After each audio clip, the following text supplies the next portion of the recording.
네, 경제와 정의를 다잡는 홍반장, 저는 KBS 기자 홍사원입니다. 일주일 만에 다시 인사드립니다. 아시는 분들은 아시겠지만은 제가 코로나 확진 판정을 어쩌다가 받다 보니까 지난 한 주간 격리 상태에 있다가 돌아왔습니다. 저 같은 경우에 특별히 그렇게 증세가 심한 건 아니었고 목만 조금 아팠었는데 이게 제가 격리하다 보니까 몸이 아픈 것보다도 일주일 동안 갇혀 있는 게 정말 힘들더라고요. 좀이 쑤셔서 말이죠. 오늘도 코로나 확진자 수가 36만 명을 넘어섰다는데 질병관리청에서는 오는 23일 그러니까 다음 주 수요일쯤 이 코로나 확산이 정점에 달할 것이다. 그리고 그 이후에 점차 감소세로 돌아설 것으로 전망하고 있다고 합니다. 이제 긴 터널의 끝이 보이니 조금만 더 견뎌내시죠. 경제쇼 패널 중에도 코로나 확진 판정 받으신 분들 몇 분 계십니다. 모쪼록 건강한 모습으로 다시 돌아와서 저랑 같이 즐겁고 유익하면서 거기다 또 재미까지도 있는 그런 방송 같이 하길 기대하겠습니다. 자, 홍사원의 경제쇼 출발하겠습니다. 유튜브 오늘도 함께 갑시다.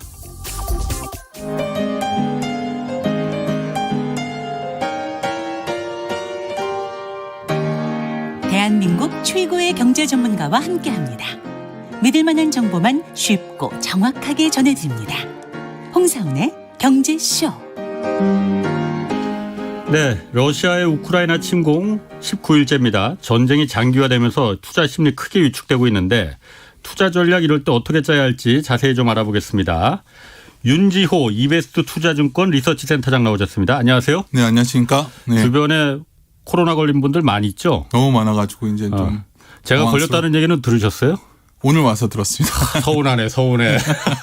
너무 많이 걸리셔가지고 그렇죠. 저번에 한번 KBS 라디오의 최경영 프로에 오래간만에 나가기로 했었는데 또 그날 그 사정 때문에 제가 안 오고 한 적이 있었는데 다들 주위에 너무 많으셔가지고. 예. 이제 긴 터널의 끝이 이제 보인다고 합니다. 자, 지난주에 이제 대통령 선거 끝났잖아요. 대통령 선거 끝나면 대체로 새 정부에 대한 그 기대감으로 증시가 이제 오르는 그 허리문 랠리라고 하던데 지금 주식시장 반응은 좀 어떻습니까? 네, 누가 된다고 그래서 올라가고 내리고는 보다 장기적으로는 결국 펀더멘탈에 수렴하겠죠. 예. 이제 중요한 건 그래도 정책 방향은 중요합니다. 예. 섹터나 기업들의 우호적인 정책이 나오면 어떤 섹터냐 기업에 따라서 근데 주가에 반영시키는 경향이 있거든요. 네. 정책 모멘텀 매우 중요해서 여의도에서는 그런 현재 새로운 당선인의 정책에 대해서 얼마나 구체화될 수 있을지 이런 걸 상당히 리서치하고 있는 상황입니다. 요즘 그 기사 보면은 관심 있는 분들 많이 있을 거예요. 저도 좀 봤는데 어쨌든 대통령 당선인이 윤석열 당선인 관련 수혜주라는 게 있잖아요. 선거 전부터 계속 있었어요. 누구주 해갖고.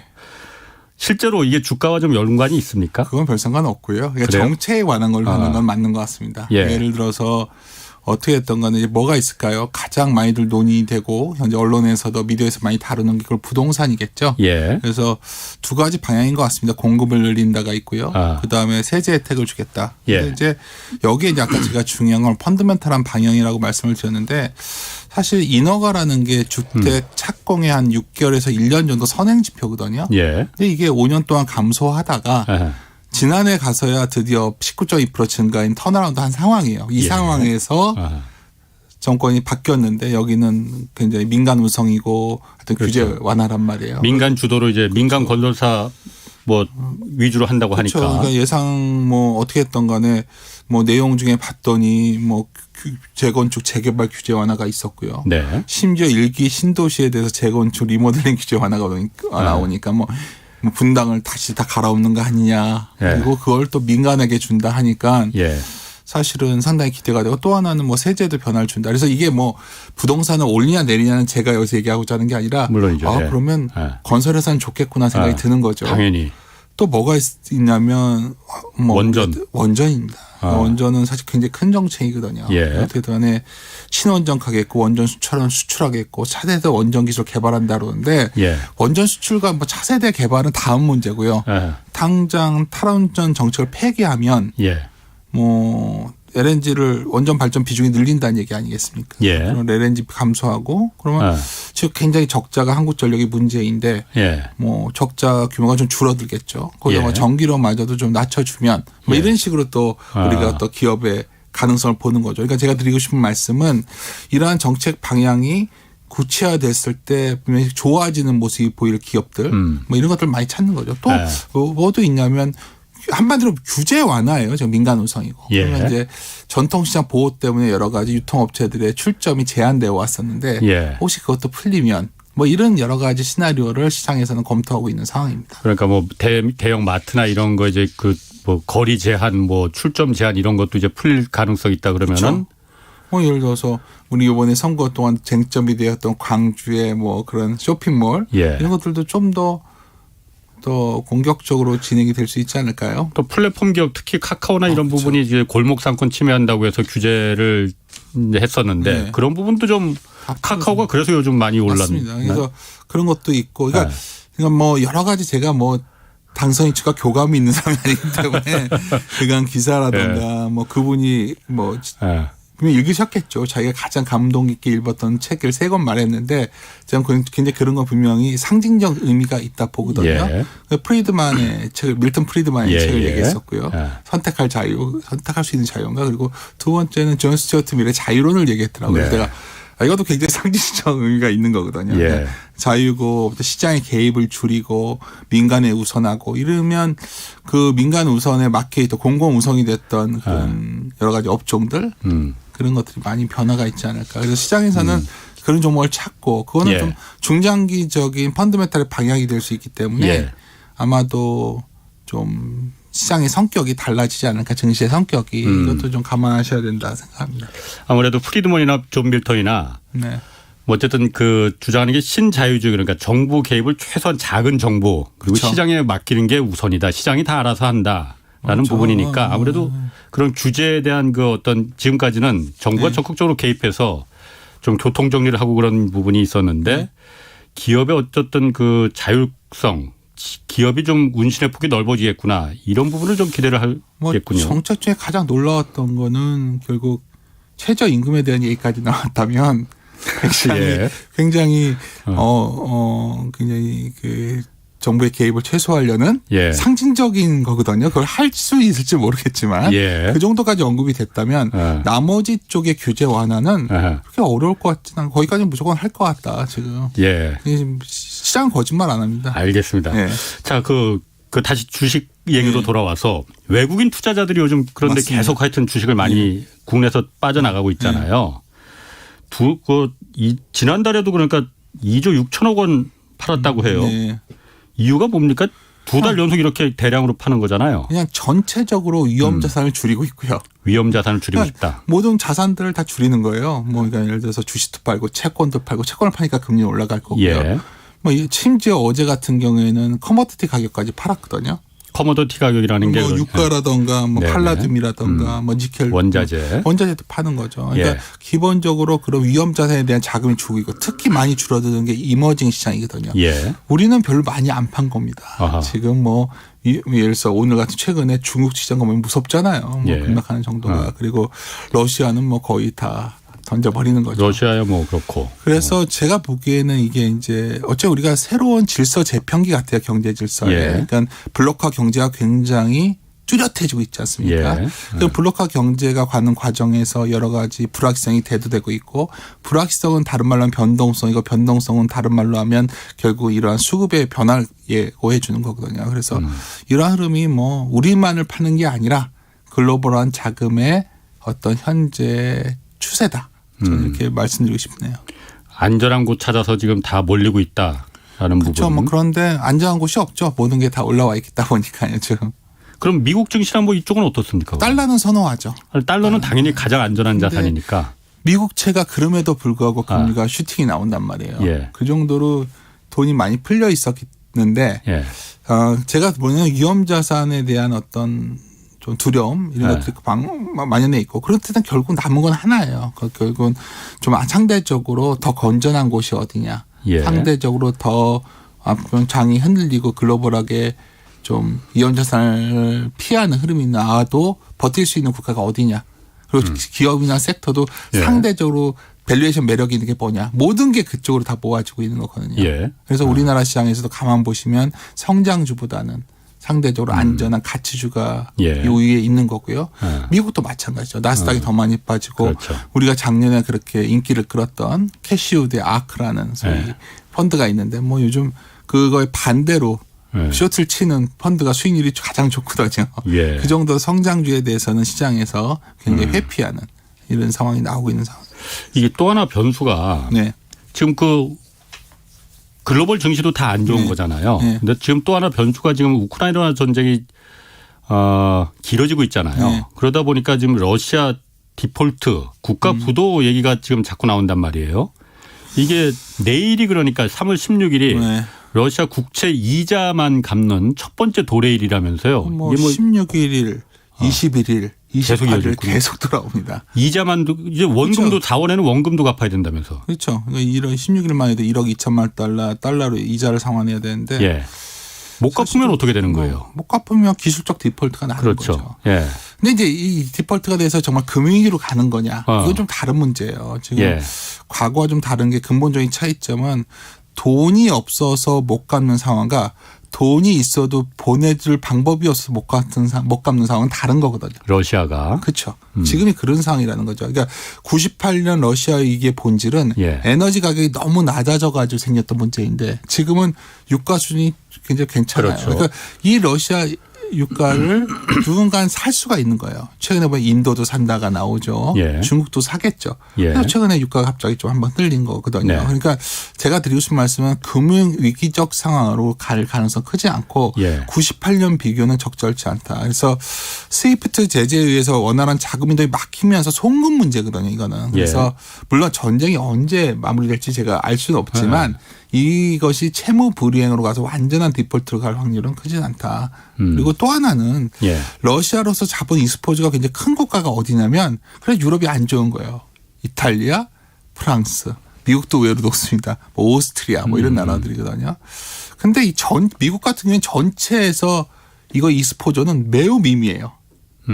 예. 그러니까 사실 러시아가 GDP로 보면 우리나라보다 낮거든요. 그렇죠. 그러다 보니까 은행 손실이 발생해도 그게 굉장히 제한적인 스트레스 테스트 정도로 머물 확률이 높기 때문에 제가 드리고 싶은 말씀은 오히려 러시아 우크라이나 이슈로 해서 모든 매크로 이슈가 덮어버렸거든요. 지금요. 예. 사실 우리가 저번에도 홍사원의 경제쇼에 이제 가끔 나오면 우리 증시에 대해서 그렇게 우호적인 말씀을 잘 안 드렸어요. 왜냐하면 비정상이 그렇죠. 비정상의 정상화로 가는 게 예. 작년에도 계속해서 어쩌면 좀 불안정하다. 예. 그랬지만 오히려 이렇게 우리가 예기치 않은 이벤트가 나와서 기존의 이슈를 다 덮어버리는 상황이 오면 오히려 좀 위험을 안고 예. 주식을 사야 될 시간도 이미 와 있는 거 아니냐. 저는 이런 오히려 긍정적인 얘기를 드리고 싶어요. 굉장히 지금이? 그렇죠. 안 좋은 얘기가 나오고 예. 지수가 더 빠질 수 있죠. 저는 네네. 예언자가 아니기 때문에 모르는 물론이죠. 겁니다. 지수가 뭐 PBR로 한 배가 트레일링으로 한 배. 트레일링은 이제 뭐 미래 거 말고 지금 거만 놓고서 청산 가치를 해보니까 그게 한 2,480이에요. 예. 금융 위기가 오면 그게 깨지고 내려가는 거거든요. 제가 방금 전에 금융 위기가 올 가능성이 크지 않다 본다면 하방은 한 2,500 전후로 하면 2,600에서 지수로 놓고 보면 뭐 하방이 그렇게 클 것 같지는 않고요. 그럼 여기서 미리 좀 상대적으로 싸 보이거나 그래도 이미 주가에 많이 반영되어 있는 그런 기업들이나 좋은 기업들이 있다면 이때가 바로 흔히 투자자들이 얘기하는 좋은 기업이 좋은 주가에 와 있을 때가 좋은 주식이거든요. 그렇죠. 좋은 기업과 좋은 주식은 다른 겁니다. 그러면 시장에 좋은 주식이 좀 보이고 있다면 지금 너무나 뒷걸음쳐 도망갈 시간은 아니다. 근데 다만 3천 이상의 주식을 사갖고 계신 분들이라면 참 이게 바로 회복될지 모르겠어요. 상당 기간 걸릴 것 같은데 내가 현금 비중을 늘려오고 이런 위험을 좀 대비해 오셨던 분들이라면 이럴 때는 오히려 숲보다 나무를 보는 자세로 좀 기업들을 골라서 좋은 주식을 골라서 내 포트폴리오에 편입해 두는 게 좋은 방법 아닐까 생각합니다. 숲보다 나무를 보는 그 기회가 지금일 수 있다라는 얘기죠. 그 좋은 말인데 숲보다 나무를 본다. 사실 미국 시장은요. 그냥 전반적으로 그냥 나무만 보고 가도 되는 시장이었어요. 근데 미국도 너무 비싸지니까 이렇게 두드려 맞잖아요. 근데 이게 보통 우리나라 시장은 대외 의존도가 높다 보니까 마냥 그냥 기업 나무만 보고 할 수가 없는 시장이거든요. 어떨 때는 글로벌 경기에 따라서 굉장히 연동성도 커지고 수급 같은 경우에도 우리는 주주 가치를 보호하는 장치가 약하기 때문에 좀 장이 올라오면 굉장히 소위 상장 IPO가 늘어나요. 그럼 시장의 공급 물량이 엄청 늘어나는 거거든요. 작년에 그랬죠. 그렇죠. 그럴 때는 주가가 여지없이 무너졌어요. 내려가죠. 그러니까 그런 걸 감안하셔야 되는데 그런 게 다 나왔잖아요. 지금. 그러니까 안 좋은 얘기 나올 건 올 중국까지 나왔기 때문에 다 나왔다면 이제 고민하는 거죠. 이제 어떤 얘기가 나올 거냐. 매크로 때문에 기업이 망가져. 이런 얘기가 많이 나올 거예요. 뭐 예를 들어서 뭐가 있을까요? 뭐 예를 들어서 뭐 반도체 같은 경우에도 우크라이나랑 러시아나에서 투수가스 생산이 높다 보니까 그게 공급이 안 되니까 뭐 생산 못하고 반도체가 파운드리 반도체가 생산이 안 되니 자동차 시장은 더 안 좋아질 거야. 분명히 그건 좀 오래 갈 것 같아요, 사실. 오히려 IT와 자동차 같은 거는 2차 전지 이런 건 좀 시간이 걸릴 것 같습니다. 근데 반대로 이미 아까 우리가 대선 공약을 서로 얘기했었잖아요. 또 좋아지는 데가 있는 거예요. 그러한 것과 연동이 적고 자체적으로 뭔가 펀더멘탈이 좋아지는 곳들도 분명히 있는 거예요. 오늘 제가 놀랬던 기사 중에 하나가 인터파크인가 그 투어에서 여행 그 예약을 받았는데 뭐 숫자 기억 안 나네요. 뭐 몇백 프로가 늘어났더라고요. 이제 뭐 입국 격리도 안 한다고 하니까. 그렇죠. 안 하겠죠. 그러면 여행사들 좋아질 거고 항공주들도 좋아질 거고. 거긴 뭐 당연히 그럴 거고. 그렇죠. 그러니까 제가 말씀드리고 싶은 거는 지금 숲보다 나무를 보자는 건 뭐냐면 숲을 보면 주식을 살 이유가 없어 보이겠지만 나무 하나를 보면은 하나하나 보면 이제 살 곳들이 이렇게 자꾸 나오고 있기 때문에 이런 것들을 선별해서 접근해도 되는 그런 시기가 온 것이 아니냐 이렇게 말씀드리는 겁니다. 그 나무를 잘 봐야 되는데 또 그 엉뚱한 나무 고르면 기준은 아주 간단합니다. 좋아진 게 더 좋아질 가능성보다 지금은 좋아졌던 것들은 자꾸 안 좋다는 말이 나올 확률이 높고요. 안 좋았던 것들에서 좋아질 확률이 높겠죠. 그러니까 예를 들어서 뭐 이런 게 있습니다. 저희들은 리서치 애널리스트들의 전망치를 갖고서 매주마다 컨센서스 소위 시장에 합의된 어떤 평균값의 흐름을 보는데 이런 거죠. 지금 안 좋아진다고 나오는 것들이 오히려 돌아서는 거죠. 미리미리 반영되고 있으니까.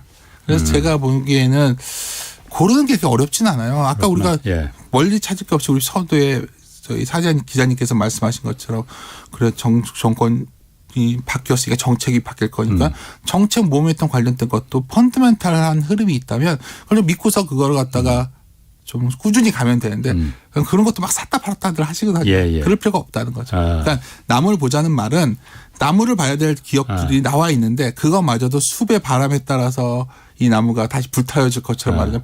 숲이 불타서 없어질 가능성은 높지 않다는 거예요. 지금은. 위기가 오면 다 불타 없어지겠지만 그러기에는 경기가 그 정도로 나쁘진 않습니다. 아까 그 센터장님이 말씀하시기에 러시아가 그 디폴트 그러니까 국가부도까지 갈 가능성은 그렇게 많지 않다라고 했는데 왜냐하면 그 1998년도에 러시아가 한번 국가부도 디폴트를 한번 선언을 했었잖아요. 그때도 사실 물론 지금보다는 그때 러시아 위상이 더 있었긴 하지만은 그렇다고 해도 그게 뭐 그렇게 큰 여파가 있지는 않을 거다고 다들 생각했었는데 그때 갑자기 롱텀 캐피탈이라는 데가 갑자기 문제가 생겼던 거잖아요. 거기가 보니까는 알고 까보니까는 러시아 채권을 많이 갖고 있었다는 거잖아요. 그래서 그것 때문에 금융위기로 막 번질 뻔하다가 미국 정부가 뜨거워해갖고서 막 이제 쏟아 부어서 겨우 진화했다는 금융위기로 번지기까지 이제 않았다는 거잖아요. 그렇죠. 이번에는 그런 가능성이 없을까? 또 하나는 2008년 금융위기가 리만 브라더스 사태가 날 때도 제가 이렇게 그 경제쇼 하면서 주워 듣기로는 그때 리만 브라더스가 그렇게 금융위기로 번질 것까지 예상했던 사람들 미국에서 아무도 없다. 저거 다 반나절이면 해결되는 아주 사소한 문제였다라고 간단하게 판단했다가 그게 막 걷잡을 수 없이 막 그 CDO니 여러 가지 듣도 보도 못한 파생 상품들을 얘네들이 투자한 게 막 드러나면서 금융위기로 번졌다는 거잖아요. 그렇게 러시아가 디폴트가 나도 큰 문제 없다고 자신할 수 있습니까? 아까 말씀하신 대로 숲이 정말 불에 탈 수 있는 거 아닌가? 제가 이제 드리고 말씀은 아주 좋은 지적이시고요. 기자님이 확실히 그 경제 전문 기자시기 때문에. 저 경제 전문 아니에요. 하셨는데 첫째 98년에 아까 말씀했지만 러시아 문제는 본질적인 거는 에너지 가격이 낮았기 때문에 러시아가 약했던 거예요. 지금은 그 상황이 아니라는 거죠. 그리고 그게 좀 다르다는 걸 말씀드리고요. 그 당시에 물론 러시아 모라토리엄 묶으면서 아시아 쪽이 굉장히 취약했었거든요. 우리나라도 달러가 없었던 상황에서 모라토리엄이 나오고 이게 아시아까지 전염되는 형태가 나오면서 불안했던 건데 하여튼 아시아 쪽도 그 정도로 그 대외 의존도 현재 여러 가지 상황이 악화되어 있지는 않고요. 금융위기 때와 비교를 한다면 금융위기를 극복하면서 희겁했던 거예요. 그래서 그 당시에 2010년에 금융안전보고서라는 게 작성을 해요. 그래서 굉장히 바젤 3라고 해서 충당 같은 걸 진짜 많이 쌓아놓겠어요. 그렇죠. 그래서 지금 제가 숫자가 명확히 기억이 안 나는데 세미나 자료에 있는데 일단 금융기관들이 보통주 비율이라는 게 있는데 CET1인가 그걸 보면 그때와 비교가 안 돼요. 그러니까 충당금을 충분히 쌓아놓을 수 있도록. 보통주 대비 어떤 할 수 있는 게 있는 거고 또 하나는 펀딩 리스크라고 해서 돈을 이렇게 달라고 해서 내놓을 수 있는 거는 거의 비교할 수 없는 수준으로 높은 수준에 와 있어요. 그러니까 제가 드리는 말씀은 어떻게 보면 이거는 뭐 예를 들어서 뱅킹 런이 나고 막 이런 문제가 나서 터질 확률은 높지 않고요. 뭐 단적인 예로 과거의 데이터라 보고 좀 당장 이렇게 난리가 났어요. 뭐 미국 같은 경우에도 장단기 금리차 역전이 나온다 그러고 막 이러는데 미국의 하이힐드 스프레드라는 게 있어요. 저희 그 채권의 어떤 리스크를 보는 건데 이게 과거에 보면 그런 위험을 대비할 때는 최소한 그게 한 6%포인트 정도 올라왔을 때부터 준비해도 늦지 않아요. 근데 지금 올라와서 3.9 정도 와 있거든요. 그러니까 그렇게 안 간다. 확신하는 말씀드릴 수는 없지만 여러 가지 상황을 봤을 때 그러긴 쉽지 않고요. 또 하이힐드 채권에 주로 많이 발행한 곳이 미국의 에너지 기업들이거든요. 근데 요즘 걔네들은 나쁘지 않아요. 그렇지. 네, 지금 유가가 올라가니까. 그래서 얼마 전에 이런 말이 있었어요. 그 3월 2일 날 오펙 플러스가 열렸는데 그 당시 유가 막 난리 나서 막 200불 간다 이렇게 난리 났었는데 그때 왜 이후에 많이 올랐었냐면 아무 조치를 안 했어요. 사우디에서. 사우디가 아무 조치 안 한 이유 중에 하나가 뭐냐면 어차피 너네 미국 애들이 미국을 못 믿겠다는 거죠. 너희들 러시아 진짜로 막을 거야? 이제 이렇게 러시아 물건 안 사줄 거야? 확 보장을 하라는 거죠. 그러면 러시아 수출 물량의 반 이상을 하루에 바로 그 소위 중동 상국에서 공급할 수 있어요. 이미 공급이 많은 상태예요. 그러니까 러시아가 공급하는 그 석유 원유 물량을. 물론 유럽 같은 경우는 가스 때문에 좀 복잡하지만 뭐 석유 수출량의 반 정도는 이미 공급할 수 있는 상황이고요. 거기다가 뭐 이번에도 나왔지만 베네수엘라 같은 데도 물론 완전 가동될 때까지 시차가 존재하겠지만 그것도 가능하고 미국 같은 경우에도 지금 다 닫아놓던 것들 에너지 정책만 환경 정책만 좀 후퇴해주면 얼마든지 생산할 수 있거든요. 그러니까 우리가 진짜 두려워하는 거는 이런 게 시차가 늦어져서 물가가 계속 올라가는 게 제일 두려운 거지. 그 외에 여러 가지 뭐 금융기관이 부도가 나고 이런 확률은 매우 낮은 상황이라는 거죠. 그래서 제가 아까 뭐 제 생각과 다르게 뭐 하이힐드가 바로 치솟고 뭐 이런다면 뭔가 다른 문제가 있겠지만 그러면 은행들도 조치를 하겠죠. 그게 이제 우리나라 같은 경우에도 뭐 계속해서 부실 개인들도 빚을 너무 많이 늘려놔가지고 문제가 될 것 같다 생각하겠지만 은행이 너무 건전해가지고요. 뭐 이 상황에서는 그런데 지금은 은행들이 건전하다고 볼 수 있을까요? 얼마 전에도 그 금융위원장이 금융위원회랑 거기서 그 은행들 대손 충당금 까보니까는 오히려 작년보다 더 적게 지금 충당을 해놨더라. 그러니 은행은 평균 LTV가 50%대예요 지금. LTV가 50% 억제를 해온 거죠. 그리고 BIS 비율이라든가 보통주 자본 비율 등도 규제 수준보다 크게 높아요. 훨씬 더 많이 해놨다는 거죠. 그래서 과거 대비 금융권의 자본력은 굉장히 개선돼 있고요. 물론 부동산 대출과 관련돼서 자영업자의 다중채무 문제가 있어요. 이 문제는 정책적으로 해결해야죠. 자영업자들의 부채. 그 사람들이 이제 부동산을 담보로 돈까지 다 갖다 썼으니까 너무 상황이 안 좋으니까 사실 이거가 문제가 된들 금융권의 건전성을 위협할 수준은 아니라는 거죠. 거기까지는 안 간다 이거죠. 그러니까 그냥 이게 안전 좋다가 아니라 지금 어쩌면 뭐 왜 이렇게 되는지 모르겠지만 너들 이렇게 서로들 몸을 많이 사려놔가지고 바로 그렇게 가기는 쉽지 않은 상황에 와 있다. 이게 제가 말씀드리고 싶은 거예요. 그렇군요. 자, 그 원달러 환율도 지금 급등했습니다. 오늘 제가 잠깐 들어오기 전에 보니까 1241원까지 갔던데. 그러면 엄청난 거죠. 정말 엄청난 겁니다. 뭐 환율이 급등하면은 득을 보는 사람도 있고 손해를 보는 사람도 있지만은 이렇게 빨리 급등하는 건 좋지는 않은 거잖아요. 맞습니다. 일단 급등하는 이유가 우크라이나 전쟁 때문에 그런 거예요? 달러가 강해졌어요. 그러니까 우크라이나 전쟁 때문에 안전자산인 달러로 모두 다 전 세계 돈이 다 몰리니까 지금 그렇게 되는 거예요. 일단 유로화가 약해질 수밖에 없었고요. 유럽은 직접 당사자니까. 그러다 보니까 달러가 강해지고 중국도 저렇게 되고 여러 가지 그러다 보니까 한국도 도따라가지만 역설적으로 예. 원달러가 1240원 왔는데 예. 우리 진심 굉장히 단단하다는 느낌이 안 받으셨습니까? 오늘 같은 경우에도. 증시가 그나마 선방하고 있다. 그러니까 왜 그러냐면 예. 여러 가지 상황을 봤을 때 원달러 기준으로 예. 1230원 넘어가서 머무는 시간은 길지 않았어요. 예. 뭐 과거가 똑같이 반복되지는 않겠지만 예. 1230, 40원 왔을 때 되면 예. 주식을 사면 크게 문제가 없었어요. 지나고 사면 복원되는 가격이었다는 거죠. 근데 아까 홍 기자님 말씀하신 것처럼 이게 위기적 상황으로 오면 1,300원도 갈 수 있고 이러겠지만 우리나라 현재 예. 달러 보유라든가 이런 상황을 생각해 보면 예. 그러긴 쉽지 않거든요. 그러면 제가 보기엔 아까 제가 위험을 좀 안고 사는 것처럼 불안해 보이지만 그래도 주식을 오히려 제가 지난 여러 번 그래도 홍사훈 경제쇼에 나왔었는데 그때에 비해서 긍정적인 톤을 말씀드리는 것 중에 하나가 예. 원달러 환율만 놓고 봐도 예. 어쩌면 시장은 우려를 많이 반영해 와 있다. 저는 이렇게 판단하고 있습니다. 나무를 고를 때다 이 얘기를 계속 그렇죠. 하시는 거네. 그것도 이거 예. 연동되는 거예요. 그러니까 예. 원달러 기준은 이제 제가 뭐 그림을 보여드리면 편하겠지만 예. 하여튼 이게 1230원 되면 안 좋아서 이렇게 나오죠. 예. 그럼 온갖 매크로 불확실성인 얘기가 나올 거예요. 예. 국내적으로는 우리가 어느 나라보다 가계부채 증가율이 높았기 때문에 그 얘기가 나올 확률이 높고요. 예. 글로벌하게 본다면 결국은 위험자산을 줄이고 안전자산 선호가 나올 때 원달러가 이렇게 오거든요. 예. 그리고 당연히 우리나라는 수출에 대한 자신감이 없을 때 나옵니다. 예. 근데 역설적으로 이 정도 상황에서 위기적 상황으로 가지 않는다면 뭐 제가 틀릴 수 있는 거지만 그러면 보통 그러한 소위 리스크 회피의 어떤 극한치에 왔을 때 더 큰 환시장에서 이런 현상이 나오는 거거든요. 예. 저는 그러한 것을 근거로 해서 원달러가 이 정도 왔을 때는 뭐 경험적으로 추가적인 증시의 조정폭은 제한적이었다가 제 생각입니다. 유가는 어떻습니까? 유가는 그러니까 오늘은 조금 좀 진정이 되는 것 같더라고요. 아주 간단합니다. 예. 유가는 이제 여러 가지 이유를 붙여요. 뭐 중국이 경기가 안 좋아서 다 얘기를 하는데 제가 보기엔 본질적인 거는 사우디랑 중동 삼국의 스탠스가 좀 변했어요. 지금 보니까 예. 블록화 되면서 예. 아마 미국이 러시아 거를 잘 안 쓸 확률이 높아졌거든요. 예. 그러면 이제 중동 입장에서는 증산을 할 수가 있겠죠. 그러니까 사우디는 공급을 할 수 있다니까요. 러시아 수출량이 예예. 100이 있다면 반은 내일이라도 할 수 있는 거예요. 네. 다만 걔네들이 유가를 어느 정도 유지하기 위해서 안 내놓고 있었던 겁니다. 예.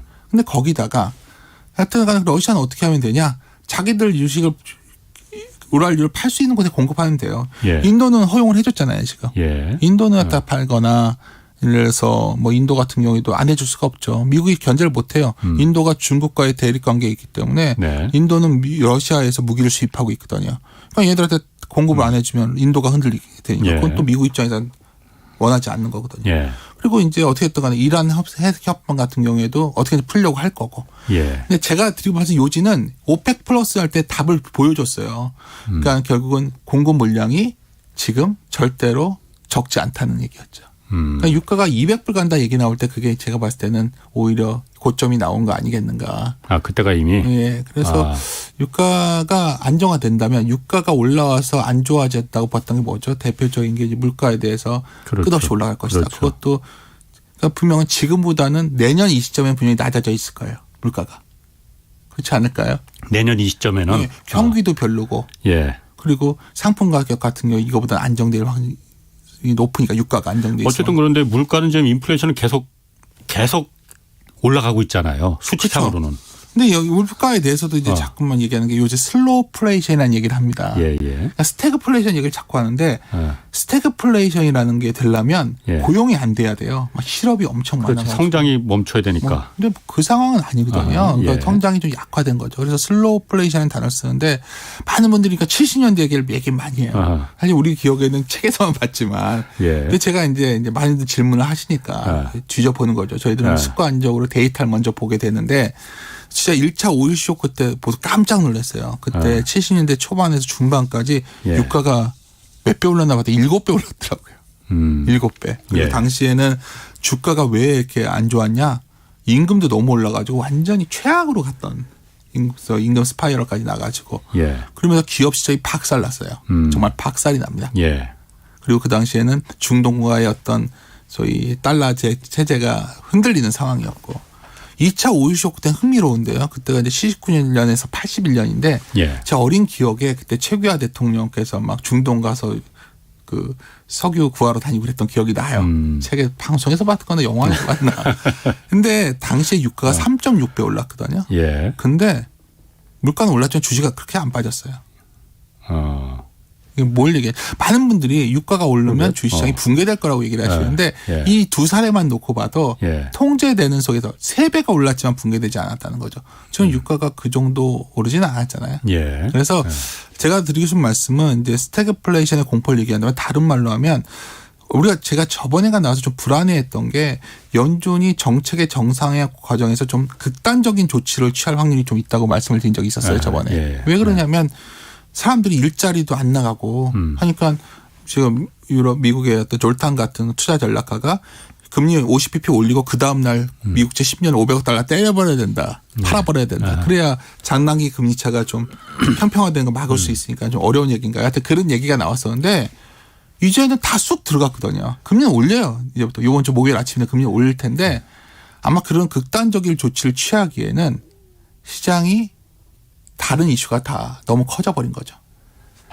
그러니까 제가 드리고 싶은 말씀은 시장에서 제일 두려웠던 거는 자산 가격이 빠져버리니까 강하게 자산 가격을 좀 흔들려고 했던 여러 가지 자산이 빠지길 바랬던 거거든요. 빠져야 일자리 사람들이 나갔을 거 아니에요. 미국에서 보시면 그렇지. 다 일찍 은퇴하고서 주식 투자하고 코인 투자하고 뭐 부동산 투자하는 사람들 투성이었단 말이에요. 일자리가 안 나가니까 여러 가지 문제가 생겼는데 그래서 자산 가격을 좀 통제해야 되지 않겠냐는 의견이 연준에 있었기 때문에 저는 작년 말부터 계속 이건 굉장히 안 좋은 시그널이다. 그래서 사람들이 그때는 별로 신경 안 썼지만 이제 자산 가격이 알아서 내려와 버렸어요. 막 무너지니까 이제부터는 물가를 잡기 위해서 금리는 올리겠지만 시장에 충격을 주는 조치는 잘 안 하려고 할 거라는 거죠. 그런 의미에서 본다면 이 역시도 너무나 연준 정책을 지금 여기서 하나하나 따질 바에는 나무에 집중하자는 거예요. 그래서 여기서 목요일 날 새벽에 연준이 어떤 결정을 내리면 그때 결정해야지. 뭐 50bp 내하면 한번 급락할 수 있겠죠. 하지만 지금 좋아지고 있는 소위 턴어라운드하고 있는 뱃머리를 돌리는 거거든요. 턴어라운드. 그런 좋은 기업들은 여기서부터 추가 납품은 상당히 제한적일 확률이 높다면 뭐 그런 걸 너무 연연해 하시면 오히려 좀 뒷북을 칠 확률도 매우 높다. 저는 이렇게 판단하고 있습니다. 목요일 날 그러니까 16일 날 내일 16일 연준의 그 회의가 16 그러니까 목요일 아침에 나오죠. 목요일 아침에 나오죠. 네, 우리 시장은. 일단 그때는 오르긴 분명히 오를 거는 같아요. 그런데 지금 아까 말씀하신 대로 예전에는 그러니까 0.5%포인트 올릴 가능성이 있다. 그리고 아까 말씀하신 대로 채권도 국채도 지금 다 같이 팔아야 된다 뭐 얘기 나왔지만은 QT를 뭐 거의 뭐 라면서 블라드 같은 사람들은 빨리 해야 된다. 근데 뭐 그 얘기는 지금 속 들어갔어요. 속 들어간 이유가 우크라이나 때문에 그런 거 아니에요? 갑자기 예상하지 못한 변수가 지금 들어가서 자산 가격이 빠졌잖아요. 그러니까 그런 의견의 배경 중에는 물가도 있었지만 사실 사람들이 이제 제일 문제가 물가 중에 제일 두려운 물가가 뭐냐면 물가 상승 중에서 임금 상승으로 인한 물가 상승이에요. 임금은 쉽게 줄일 수가 없잖아요. 굉장히 경직적인. 한번 올라가면 그렇다고 그래서 하니까. 물가가 임금은 영향을 주면서 올라가면 이게 통제가 안 되는 거거든요. 근데 사람들이 일자리를 안 나왔단 말이에요. 미국에서. 다들 일자리가 있어도 나 주식하면 돼. 코인하면 돼. 부동산 임대사업자가 엄청 늘어났었거든요. 미국에 보면 젊은 분들도 부동산을 레버리지 이렇게 해서 엄청 사가지고 막 그 임대를 하는데 이건 굉장히 시장 경제적인 어떤 그 추구하는 곳이어서 그런 것들을 좀 흔들어야 된다는 의견이 몇몇 사람들 입을 통해서 나왔던 거예요. 뭐 연준에서는 블라드라는 사람이 있었을 거고 월가에서는 졸탄 같은 사람이 있었던 거죠. 근데 알아서 자산 가격이 크게 흔들려 버렸잖아요. 지금 모든 자산들이. 그러니까 이렇게 되면 그래서 제가 보기에는 물가는 잡으러 가겠지만 경기가 점점 약화되면 이제 뭐 목요일 아침 되면 물가를 뭐 5번 올린다, 7번 올린다 얘기 나올 수 있죠. 물가가 오르니까. 근데 그러니까 금리를 5번 올린다, 6번 올린다 나올 수 있지만. 근데 이제 문제는 한 여름쯤 지나고 나면 연준이 의도한 것 같지는 않고 우크라이나 때문에 오히려 좀 약간 경제 성장률이 떨어지면서 슬로플레이션적 상황이 오면서 좀 위에 추가 상승이 제한될 확률이 높다는 거죠. 오히려 시장 금리가. 경기가 안 따라주니까 금리가 잘 못 올라가겠죠. 원래 당초 예상으로는 그러니까 앞으로 연준 그 회의가 있을 때마다 계속 금리를 올릴 것이다 네. 했는데 그렇지 않을 가능성도 계속 올리겠는데 어느 순간인가는 좀 멈추고 QT 같은 경우에도 말은 지금 막 하겠다 하겠지만 시장에 시그널을 줘야 되니까. 그러니까 국채 샀던 거 팔아버리는 네, 것도. 뭐 MBS 팔고 뭐 이런 것들 얘기를 했었는데 물론 소수 의견은 계속 강하게 나올 거예요. 예. 근데 이제 제가 이제 이 톤을 보시면 전에 이 방송도 나왔을 때 했던 말과 비교해 보시면 그 당시에는 이게 다였어요. 정책 정상화가 시장에 미치는 영향 중 가장 중요한 메인 시나리오였는데 예. 그 메인 시나리오가 덮여버린 거죠. 서브 시나리오에서. 그게 뭐냐면 러시아 우크라이나 전쟁이라는 이게 큰 이슈가 나와버리고 이 밑에는 소위 블록화 경제라는 게 딱 생겨버리니까 이제 이게 다 성장이 약해지는 거 아니야? 지금 스태그플레이션 얘기하는데요. 지금 예. 다들 논의는 이제 리세션 얘기로 돌려질 거예요. 왜냐하면 성장이 안 나오니까. 예. 그렇게 됐을 때는 빨리 금리 올려서 정책 의지를 가질 것이다. 뭐 여러 가지 얘기가 있지만 중요한 건 상황이 바뀌었는데 지금 연준이 마냥 세게 나갈 수도 없는 상황이 된다는 건 분명하다는 거죠. 그러니까 스태그플레이션이라는 건 물가는 높은데 고물가 저성장의 시대를 말하는 거고 네. 아까 지금은 앞으로는 그 말고 저성장 저물가. 그렇죠. 저성장 되는데 물가는 좀 올라가는데 굉장히 뭐 제어되고 성장 같은 경우에도 좀 뭐 아주 무너지지 않는 어느 정도 성장이 나오는 뭐 이런 상황을 말씀드리는 거예요. 그렇군요. 그러면 과거 어쨌든 당장 내일 모레 이제 네. 미국 연준이 금리 올리는 게 일단 사람들 관심사일 텐데 네. 과거의 사례를 봤을 때 미국 연준이 어쨌든 금리를 인상한 경우가 몇 번 있었잖아요. 맞습니다. 증시는 어땠습니까? 그게 반응하는 게? 뭐 여러 가지가 다 달라요, 케이스가. 어떤 사람분들은 금리 올리면서 경기가 좋을 때 금리가 올라가니까 좋다고도 얘기하시는 분들도 있을 거고. 그렇죠. 어쩔 때는 금리 올리면서 많은 경우에 그랬는데 이제 70년대 보면 금리 올리면서 주식시장이 박살났었거든요. 약간 70년대 초반에. 예. 그런 상황이냐에 대한 고민인 거죠. 예. 금리 올리는데 제가 보기엔 그 정도 상황은 아니라고 말씀을 드렸던 거고요. 예. 금리를 올리면서 이거를 뭐 계속해서 어느 정도 임계치 이상 올리면 어떤 한계 포인트에 오면 그때부터 시장은 분명히 경기에 영향을 줍니다. 그러니까 모든 건 그래요. 뭐 유가가 올라가면 경기 침체를 가져올 수 있는 거 아니냐. 아니 유가가 많이 올리면 비용이 올라와서 경기가 좀 슬로우 다운 되는 거고 금리도 많이 올라가면 시장에서 부담을 느끼죠. 그 수준이 어디냐가 중요한데 제가 보기엔 초기에 올리는 수준에서는 시장의 충격이 크진 않다는 거죠. 우리가 두려워했던 거는 금리 인상보다 오히려 연준이 유동성을 좀 급하게 회수하는 형태. 사실 연준이 자산을 너무 늘렸잖아요. 지금 거의 9조 달러란 말이에요. 근데 이제 그게 어제 딱 멈추니까 사는 게 멈추니까 어제 채권 금리가 급등을 했던 거거든요. 근데 이것이 어느 정도 수준에서 이걸 저희가 채권을 더 팔면 이게 더 급등하니까 오히려 이런 부분이 오히려 걱정이었는데 시장에서 이걸 좀 달래주지 않을까 그런 정책까지 강하게 당장 실시하지는 않지 않을까 저는 이렇게 판단하고 있습니다. 그 유튜브 낙법 고수님이 이거 물어보셨거든요. 중국 관련해서 좀 물어봤습니다. 네. 중국 대도시들이 지금 락다운 다시 생겼잖아요. 뭐 상하이 선전 다 마찬가지라고 해요. 그래서 중국 경제 성장률이 5.5% 이거 달성하는 게 가능하겠느냐 의문된다. 그래서 중국의 미국보다는 중국에 투자하는 게 유망하다는 그 전문가들 말이 많았었거든요. 경제쇼 패널에도 중국 쪽이 유망하다고 말하는 분들 많았었는데 아직도 그럴까? 중국 쪽 투자 괜찮을까? 이거 좀 알려달라 이렇게 물어보셨는데. 저는 항상 드린 말씀이 경제도 중요한데요. 정치가 매우 중요합니다. 전 세계는 지금 나눠졌어요. 이제 새로운 경제 질서는 소위 블록화 경제가 됐어요. 그래서 미국과 저희 서방과의 일본 뭐 이런 곳에 연합체가 있고 이쪽에는 러시아와 중국 이런 연합체가 있어요. 이게 단절되고 있기 때문에 중국이 어디에 속했냐가 중요하죠. 중국이 왜 급락을 했냐를 반문하면 됩니다. 중국의 기업들에 대해서도 미국이 강한 규제 조치를 들어가는 거거든요.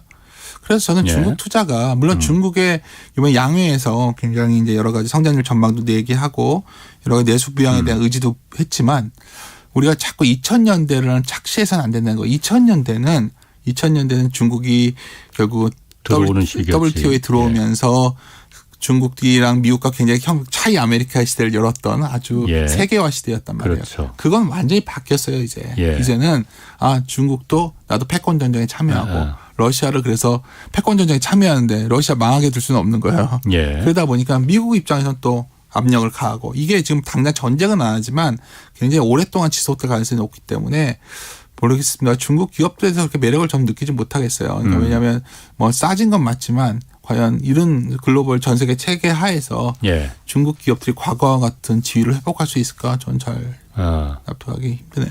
일전에 제가 그 어떤 패널이 그 얘기를 하셨더라. 제가 그 부분이 딱 그 정답이다 생각했었는데 세계화라는 게 딱 한마디로 말하면은 세계적으로 물건을 싸게 만들 수 있는 게 바로 세계화다. 네. 그래서 2000년대 중국이 이제 WTO 체제에 편입되면서 그렇죠. 진정한 세계화가 돼서 중국을 세계의 공장이라고 우리가 말하는 거는 그쪽에서 워낙 싼 노동력으로 그 싼 풍부한 원자재로 물건을 싸게 전 세계에 공급할 수 있었기 때문에 나머지 나라들이 다 그 수혜를 입었는데 그 세계화가 이제 깨지는 그러니까 더 이상 싼 물건을 공급받을 수 없게 되는 그 시대가 된 거다라는 그렇죠. 얘기를 하더라고요. 뭐 이걸 정치적으로 뭐 패권 경쟁이다 뭐 어떻게 붙이던 간에 저희들 같은 투자자 입장에서는 예. 삼성전자가 중국에서 생산하는 게 더 인건비도 싸고 좋을 것 같은데 예. 뭘 팔려면 미국 가서 생산해야 되거든요. 그렇죠. 중국도 옛날 현대차가 얼마나 북경 공장 뭐 난리였었잖아요. 예. 미국 가서 생산해야 돼요. 예. 자본의 논리는 그걸 정확히 매개를 해주고 있거든요. 예. 그러면 이 상황 속에서 중국이 가진 어떤 여러 가지 중국은 자체적인 경제로 돌리겠죠 이제부터는. 내수 경제로. 내수 경제로. 예. 예. 내수 부양을 가는데 네.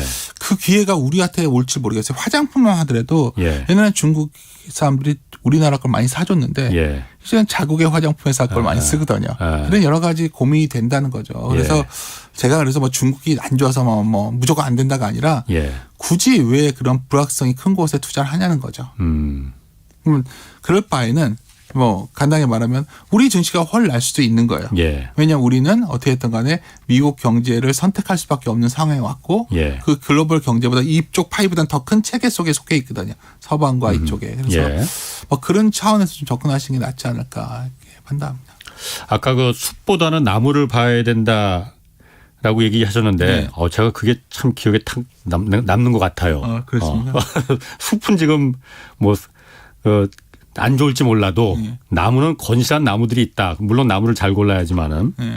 자 어쨌든 지금 코스피 2,600선까지 지금 내려왔잖아요. 네. 지금 이 시점에서 그러면은 네.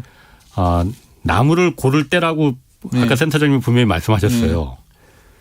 그 나무를 잘 고를 수 있는 방법 그러니까 조금 거기까지만은 딱 와닿는데 한 걸음 더 들어가서 어떤 나무를 그 어떻게 골라야 되는지 그 일반 아마추어들이 어떻게 알겠느냐. 뭐 아마추어가 아니라 아마추어도 뭐 다 상관없습니다. 제가 오늘도 전에는 오면 굉장히 연준에 누가 무슨 얘기를 했고 굉장히 좀 재미없어 하실 내용을 많이 했는데 오늘은 좀 쉽게 그냥 아까 갑자기 뜬금없이 제가 해외여행 그 항공권 티켓도 말씀드렸잖아요. 예.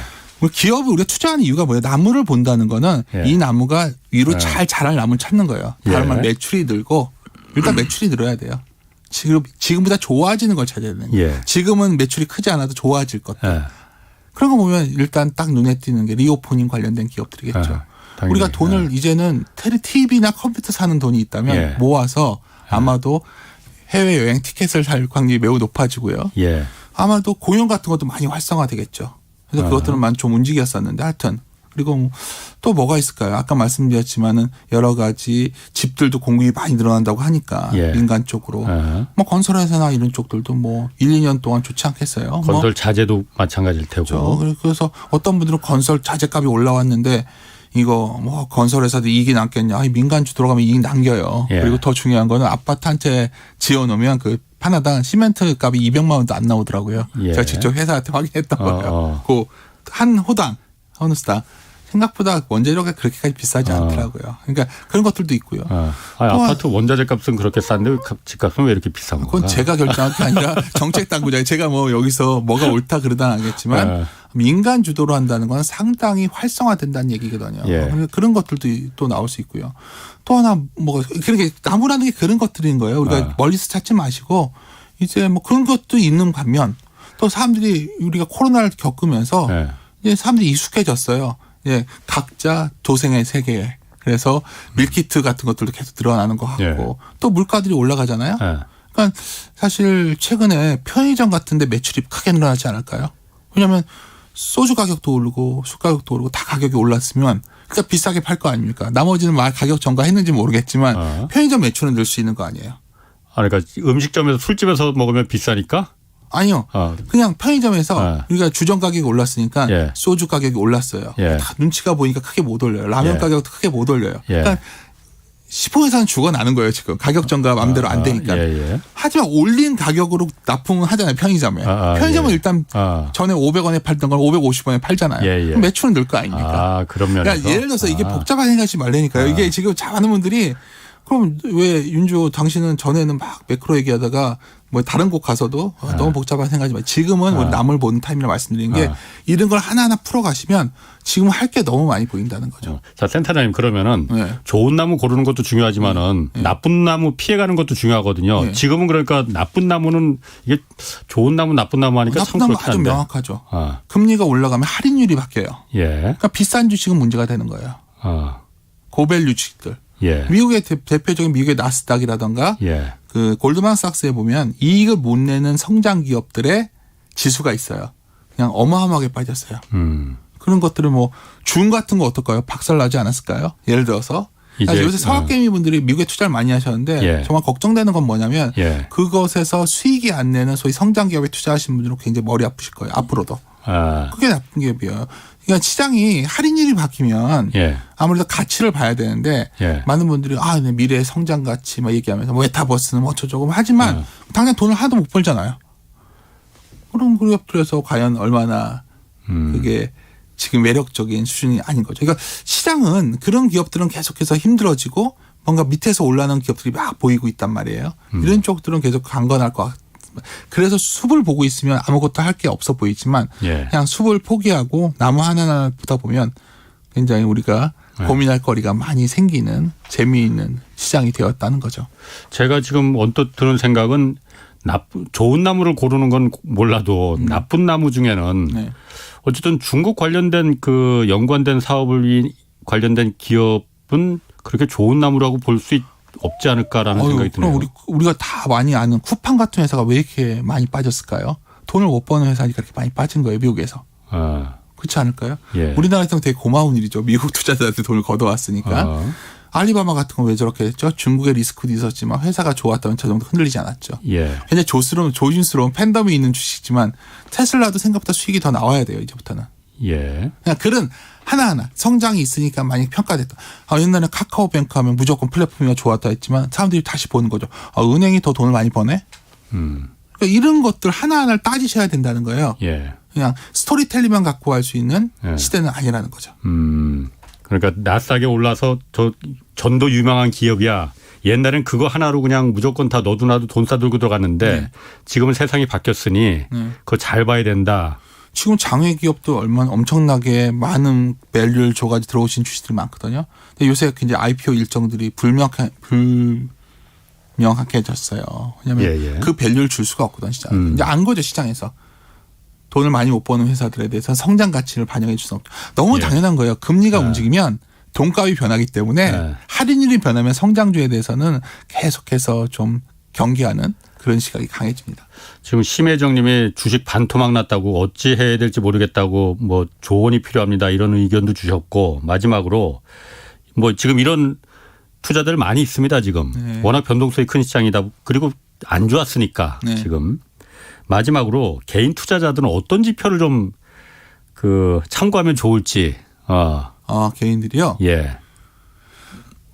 참 이게 가끔 이럴 때 말할 때 잔인한 말인데 제가 이제 영화를 좋아해요. 영화 월스트리트를 보면 주식 투자자라는 게 이런 거거든요. 보면 뭐 내가 승자다 루저다 이런 표현이 아니라 누가 돈을 벌었다 잃었다가 아니라 그냥 돈의 양은 일정한데 누구 돈을 뺏어오면 돈을 많이 버는 거고요. 돈이 할 수 없이 뺏기는 상황. 예를 들어서 더 쉽게 말씀을 드리면 내가 돈이 없어서 정당포에 가서 내가 아끼는 시계를 팔아버리면 뺏기는 거잖아요. 그렇죠. 싸게 팔잖아요. 그럼 누군가는 그거를 전당포에서 사지만 굉장히 싸게 샀기 때문에 좋은 밸류 갖겠죠. 주식도 별 차이 없는 똑같은 얘기입니다. 예를 들어서 주식은 항상 개인 투자분들은 그냥 밸류가 쌀 때 하셔야지만 장기 투자가 가능한 거예요. 밸류가 비쌀 때 하시면 매우 힘들어요. 근데 아까 말씀드렸지만 지금부터 밸류는 하단이 더 있어요. PBR 한 배 정도 가려면 2,400 깨질 수도 있는데 아, 2,400도 깨질 수 있다고 보는 거예요? 아니 뭐 과거에 얼마 갔었냐면 금융 아까 말씀하신 금융위기적상 0.9배 정도 갔었으니까 2016년에도 그랬고 뭐 근데 한 배 정도에 사놓으면 항상 거기 정도에서 결국 회복해서 올라간다죠 장기적으로. 그러면 지금도 시장도 그런데 종목별로 보면 PBR이나 이런 가치가 굉장히 싸진 주식들이 있다니까요 지금. 그 나무들을 봐야 된다. 그렇죠. 그래서 그렇게 하겠습니다. 예, 너무 말이 좀 두서없이 말씀드렸는데 오늘 너무 두서없이 말씀드린 것 같은데. 아니요, 두서 있었습니다. 그래서 자, 지금까지 윤지호 이베스트 투자증권 리서치센터장 함께했습니다. 고맙습니다. 예, 감사합니다. 자, 오늘 여기까지 하겠습니다. 지금까지 경제와 저희를 다잡는 홍반장 홍사원의 경제쇼였습니다. K 드라마 And the Oscar goes to Parasite. K 무비 K 팝 세계를 뒤흔들고 있는 K 열풍 이제 최경영의 최강